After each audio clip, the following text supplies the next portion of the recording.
Hello বন্ধুরা, সবাই কেমন আছো? আজ আমি বানাচ্ছি পাটিসাপটা পিঠে।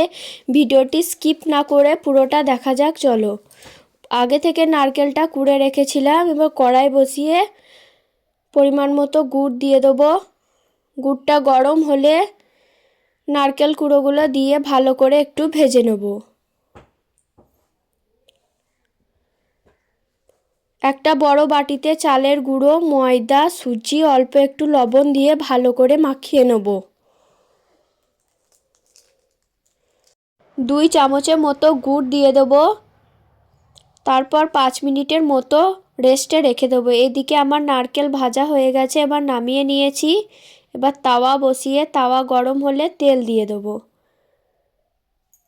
গোলাটা দিয়ে ঠিক এরকম রুটির মতো করে নেব। একটা থালা চাপা দিয়ে দেবো। ভাপে খুব সুন্দর হয়ে গেছে। এবার নারকেলের পুরটা ঠিক একটু লম্বা করে দিয়ে দেবো।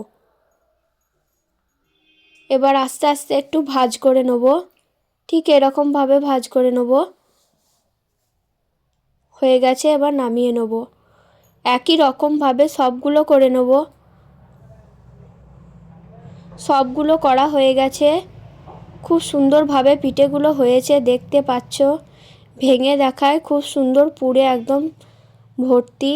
খেতেও খুব সুন্দর হয়েছে। তোমরা চাইলে এরকমভাবে একবার বাড়িতে বানিয়ে দেখতে পারো। ভিডিওটি ভালো লাগলে লাইক, কমেন্ট, শেয়ার করে ভালো থাকবে। বাই।